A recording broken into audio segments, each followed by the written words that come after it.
introduce today's host, Camille Charaudeau. Camille is our Vice President of Product Strategy here at CybelAngel.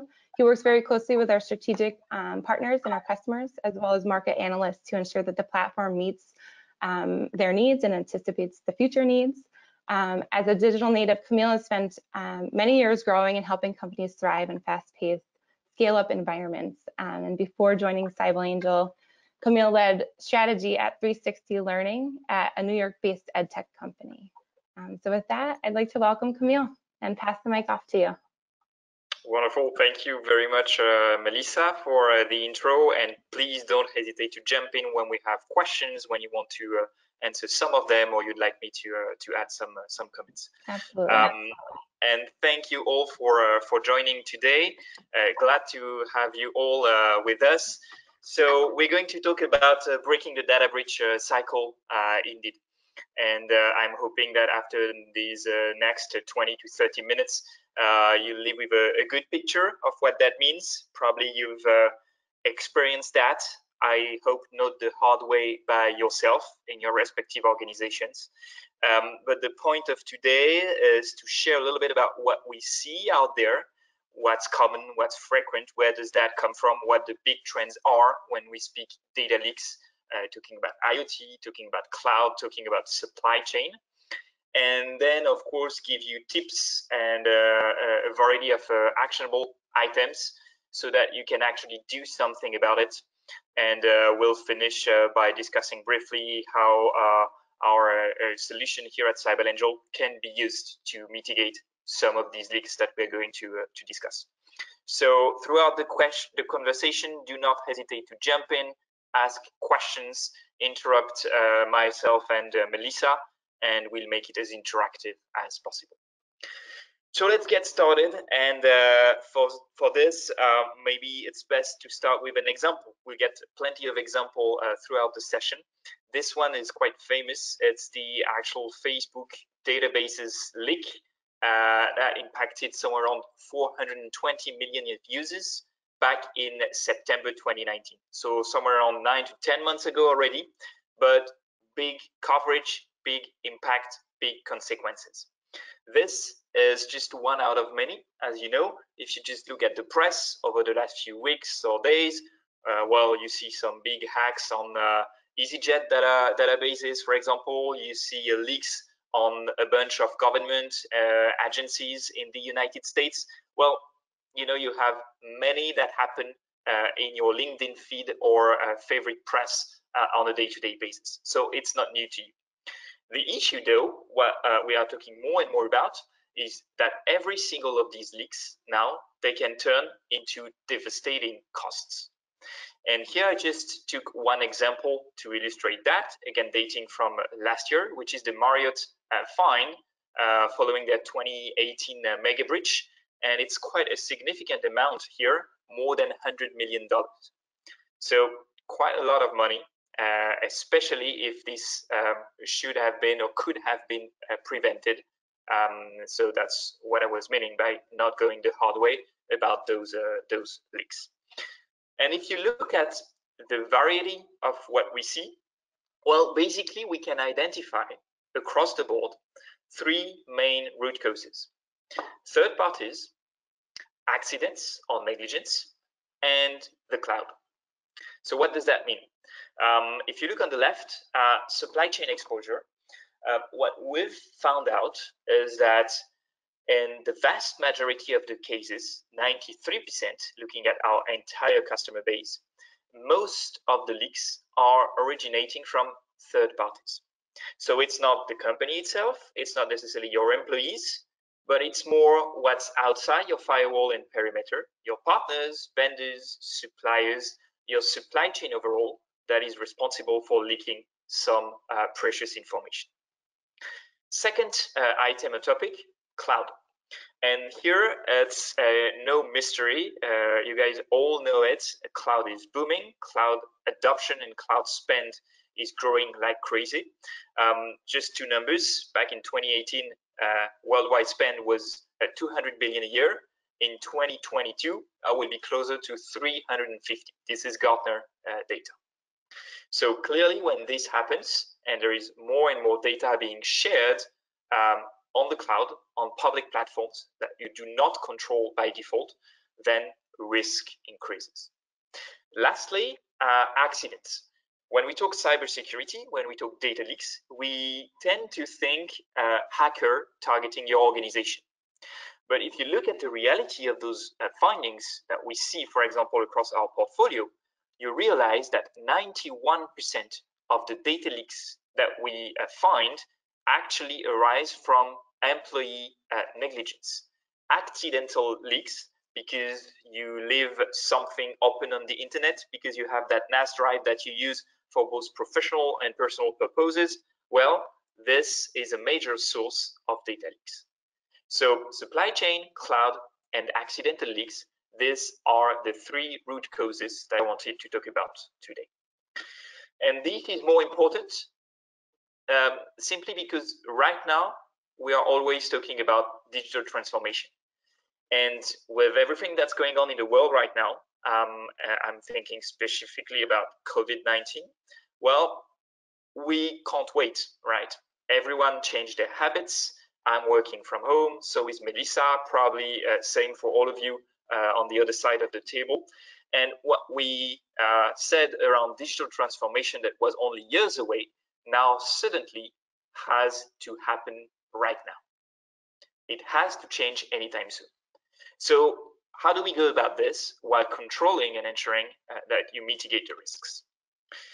So three key things I wanted to mention in this new context, in this new era. First one is, the damages, they can now reach billions of dollars. I was illustrating that with Marriott, but this is now common. And this is simply due to the fact that there is a new nature and very high volume of threats arriving these days. Phishing, data leaks, fraud campaigns, and so on, you name them. And this happens at a moment where the attack surface grows exponentially, a little bit like the pandemic curve, right? And the thing is, everything that's happening now, these days, may remain silent for years. There are also more and more of those APT, persistent threats, that we are talking about. And people may get in right now, but the impact and issue may only arise afterwards. Second thing again, cloud. This I mentioned a little bit before, but the context is digital footprint expansion. Not just that you store and put your data in the cloud, but you basically change your entire processes as an organization, as a company, to support that move. What that means is that perimeter-centric security is no longer sufficient, right? Apps, data, they reside in the cloud, and the processes, the way to exchange, the collaboration practices, the communication tools that you use to exchange data, work with partners, and so on, they are all on the cloud, and they are all on the rise, especially these days with remote work. So that's what we face right now. Lastly, the environment is more and more complex. What that means is that remote work is now and seems to be, for at least a long period of time, the default way of working. And the way you use cloud is actually through what we would call hybrid architecture. You don't put all your eggs in the same basket. You may have on-premise platforms and software. You put some in the cloud as a service. You multiply infrastructure for disaster recovery purposes. So all this becomes more and more complex and hybrid. And if on the top of that, you add shadow IT, you add new types of devices like Internet of Things devices, everyone's personal laptop devices and so on, plus home networks vulnerabilities, well, that means that it becomes a nightmare to manage the IT environment, and looking simply at what's inside the firewall doesn't make sense anymore. So that's pretty much where we are starting from, and you'll see that it leads to a variety of consequences. Yeah, Okay. Camille, so speaking of COVID, we did actually receive a question. Have you seen a spike in data leaks post-COVID-19? I think it was on the last slide that was sent in. Yes, absolutely. In various ways, actually, what we've clearly seen is an increase in terms of phishing campaigns. So typically, they start with cyber squatting on domain name servers, where hackers try to create fake domains, use those to redirect you to these links, often linked with a credential theft, so that at the end of the day, there is a potential account takeover and network penetration. So we've seen that more and more over COVID, roughly doubled over the period between March and May. So this is what we see, but that's not just the only thing, right? Same for data leaks. I talked just a little bit after about elastic search databases ransomware. So there is a clear trend right now. And as I've said, what we see now is probably going to be worse in a few months for all these persistent threats where people are already in but do not say it just yet. So what that means is that there are some nightmares ahead, and well, I don't know what's your sleeping position, but clearly I hope you're not the same here if you're the CISO of your organization and you still find some good time to sleep actually over the period. So let me share with you now a couple of examples that we've been digging out, finding out on behalf of our customers. I've taken 5 or 6 of them, trying to illustrate this with live anonymized data as much as possible. And of course, if you have a question on this, just let me know, just let Melissa and myself know, I'll be happy to answer. So this first one here that you see on the screen is what happened to a major cloud vendor out there. What you see on the left of this slide on the screen is basically the blueprints of one of their data center in Eastern Europe. So you can clearly see out there the various servers and bays of servers, the various areas of the data center, even a specific zoom on the security room details with the location of the CCTV cameras across the data center, and even in the security room, the location of the attack button in case of attack or intrusion in the data center.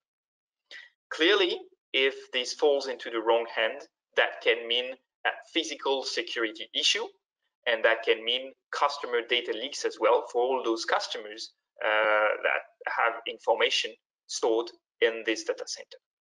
So where does that come from, actually? Well, here it's an interesting story, right? Because, of course, the cloud vendor did not leak that on purpose, right?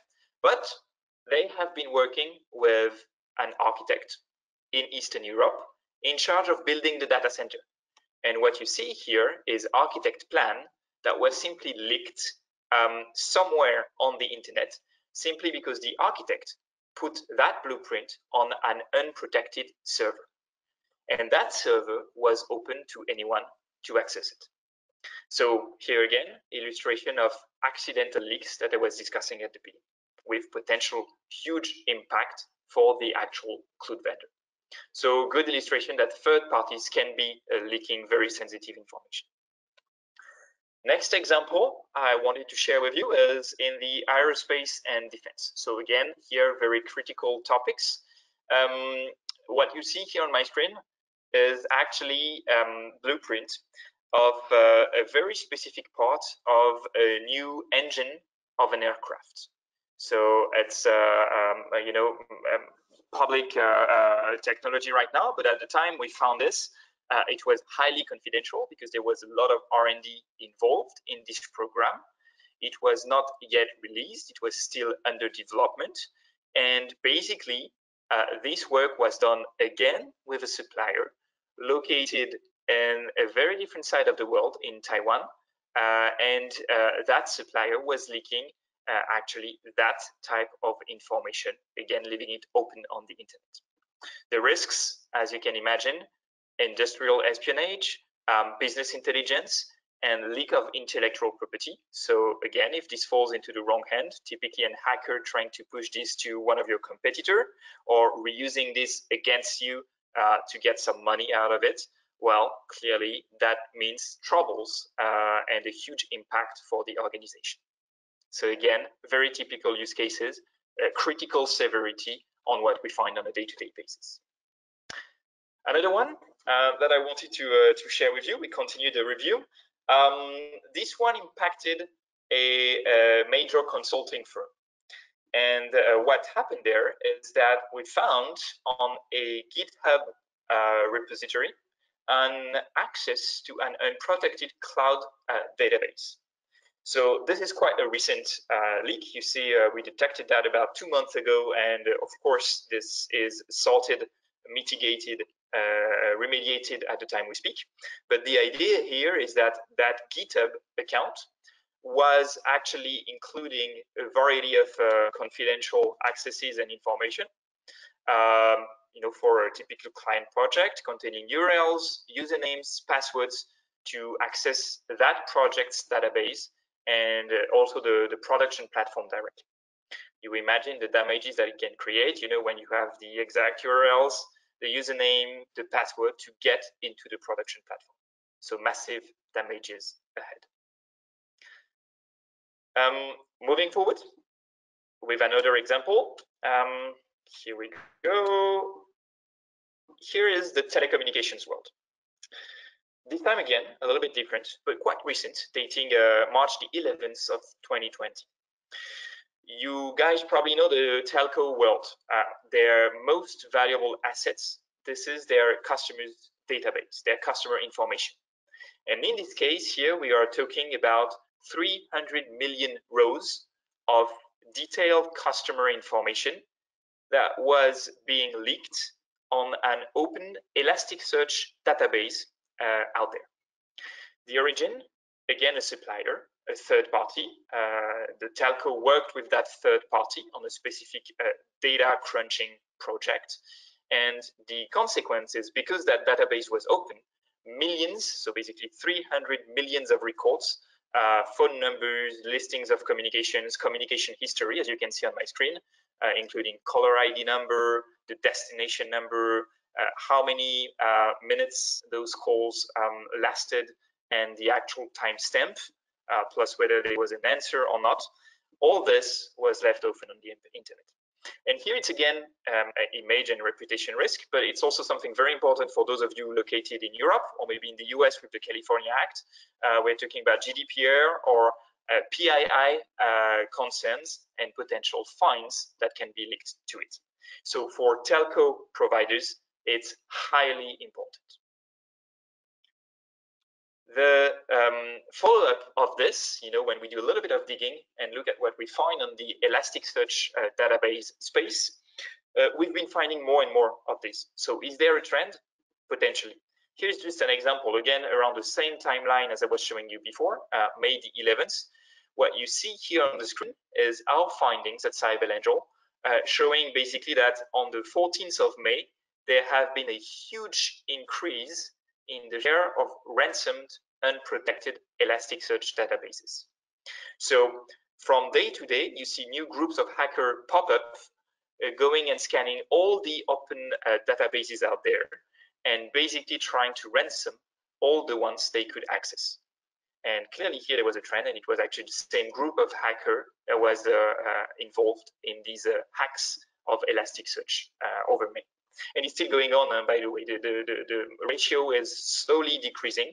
It's probably also because you have more and more Elasticsearch databases that are open out there. I think I have a last example that I wanted to share with you. Again, a real life example. This time a little bit different. We've talked about cloud assets. We've talked about databases. We've talked about third parties involved in the processes. So here again, it's a third party, but this time the actual vector of the leak is different. It's an IoT type of device, namely a CCTV camera. So yes, there are more and more of these in the streets, in the stores, in our day-to-day lives. This example is from a retail store in the UK. And what you see here on the left of my screen is basically the footage of a CCTV camera simply recording regularly a specific alley in that store on for whatever purpose. Here you see even someone in the store walking by and looking at some actual products over there. It's super recent as well, dating June. But the thing is, if this happens, if open vulnerable devices like this can be found, not only can you get an access to the actual stream, to the actual camera feed, but you can also potentially have access to the backend of that device, potentially opening accesses to documents that were stored in there. In that case, that was on an AWS S3 buckets that more than 250,000 documents were found. And here again, where it came from, well, it's basically that the company that is running the cameras, the CCTVs, was simply exposing some ports that should not have been opened on that specific device, providing an internet access to the database and to the backend of the cameras. So here again, clearly a risk in terms of PII, GDPR, California Act, and so on. So you see here the variety, and there will be more and more of this. This is just an example to illustrate IoT, but every single day at CybelAngel, we see, I would say 2, 3, 4 of these across our customer portfolio. And we are seeing this increasing considerably over time. It was not the case about a year ago. So you have to be covered somehow against this because this is part of your business. Stopping here for a minute, turning to Melissa, maybe we already have a couple of questions.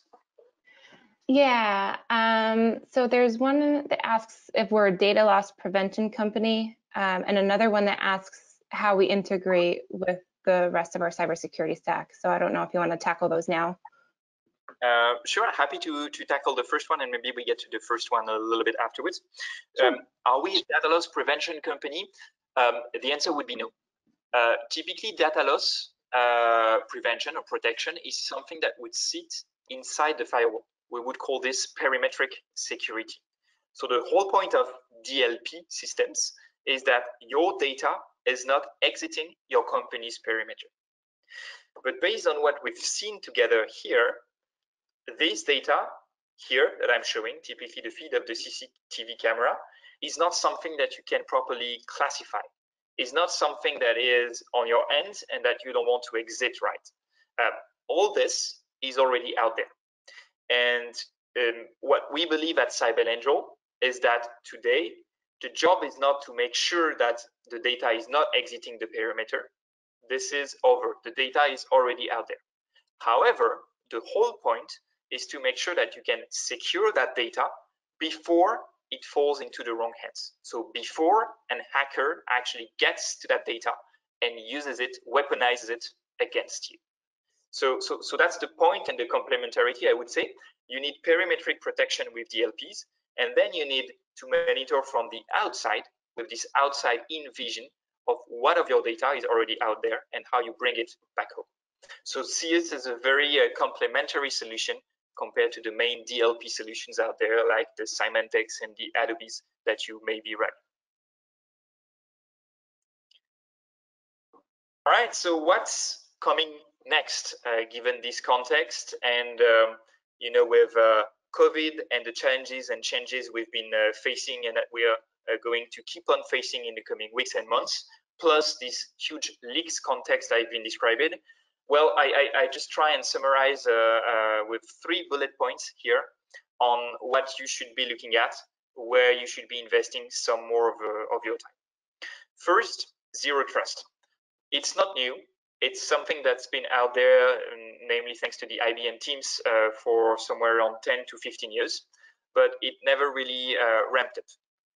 Now, more than ever, is the time to adopt a zero trust approach.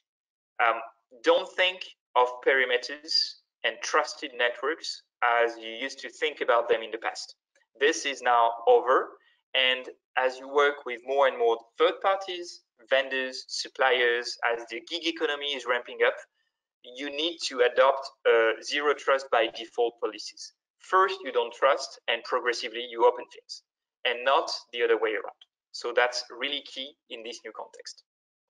Second is a renewed focus on resilience and security of third parties. If you remember the couple of examples I shared with you before, 4 out of 5 were linked to third parties. I say third parties, but that can also be, by the way, fourth parties or fifth parties. The supply chain gets bigger. And now is the time where you should focus on making sure that your partners and vendors, they adopt the same security standards as you do. Lastly, again, with the acceleration of cloud and the move to the cloud, we've seen security cloud spending booming. Well, it's about how you adapt to this trend, how you are flexible enough to move to that new model that brings more productivity, but also flexible enough to secure it, because it's not because you share that you shouldn't protect what you have been sharing, especially if you put critical data out there. So controlling the way you put data in the cloud, but also having the ability to scale up and down based on the context for you to be more agile, and also being able to react when security incident arises. So that's key topics that you should be looking at moving forward. And that's not just about the security teams and the security operations, it's broader in the organization. So going further, I wanted to share briefly a little bit about a couple of tools we put in place at CybelAngel to help you move forward. First of all, something brand new that we've just launched last week, something that we call the exposure dashboard. So what is this? Well, super simple. We are going to look with this outside-in angle that I was discussing just before. So typically you want to know what of your data is already out there. You just input your company name, your company domain name, you tell us which industry you work with, and typically you get access to that dashboard that you see on my screen, telling you how many servers mentioning critical documents of yours are unprotected out there, sharing just a high-level picture snapshot of 5 sensitive document leaks that may be critical and that you need to investigate, telling you also how many of your employees are potentially impacted by credentials theft, at least exposition over the last 12 months, how you compare against the industry, and typically what's the volumes of documents exposed over time. And you end up with an actual exposure score, again, ranked against your peers in the industry, telling you basically if you should be worried about it or not. So super simple, no commitment on your side, a very easy tool to get that snapshot over the last 12 months of your exposure. And if you're interested in moving forward, then, well, what we provide at CybelAngel is what you've just seen on the last screen, but we do it live 24/7 for you. So we couple harvesting capabilities, machine learning algorithms, and human expertise with cyber analysts to make sure that at the end of the month, we provide you in real time, high value impact data leaks and incident reports. Typically leaks that can, impact your business drastically, $100 million and over types of leaks. Always actionable incident reports, because our analyst team is doing the investigation for you guys.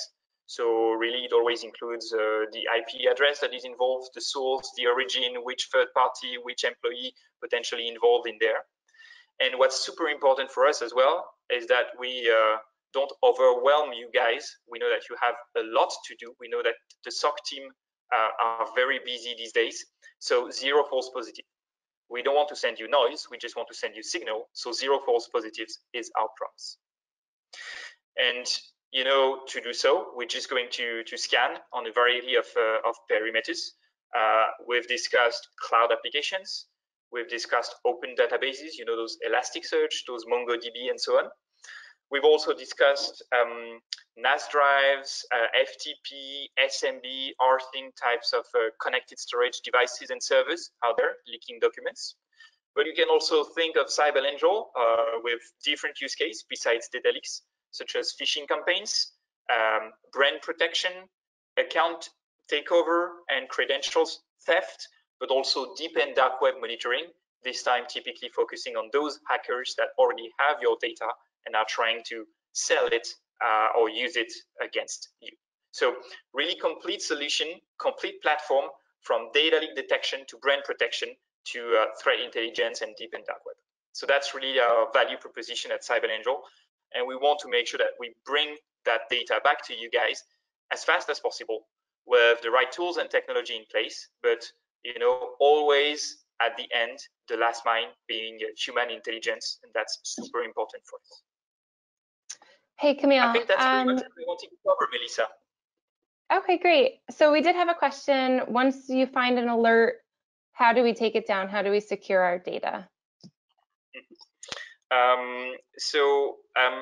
Usually, for the ones that I've been sharing with you as examples before, remediation is not the hardest part, because most of the time, this is accidental leaks from third parties.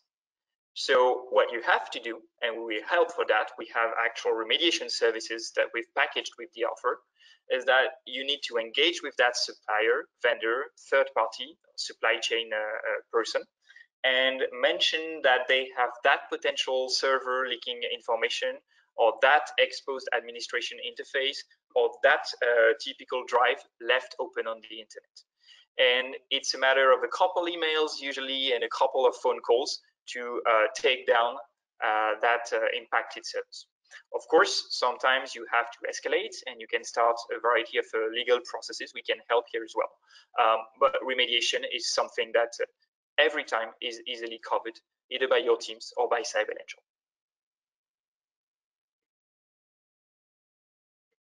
Does that make sense, Melissa? I hope I did answer the question. I think you answered it perfectly. In the right way in the chat. Yep, I think that was perfect. Okay. Any other questions coming through? Feel free to send them.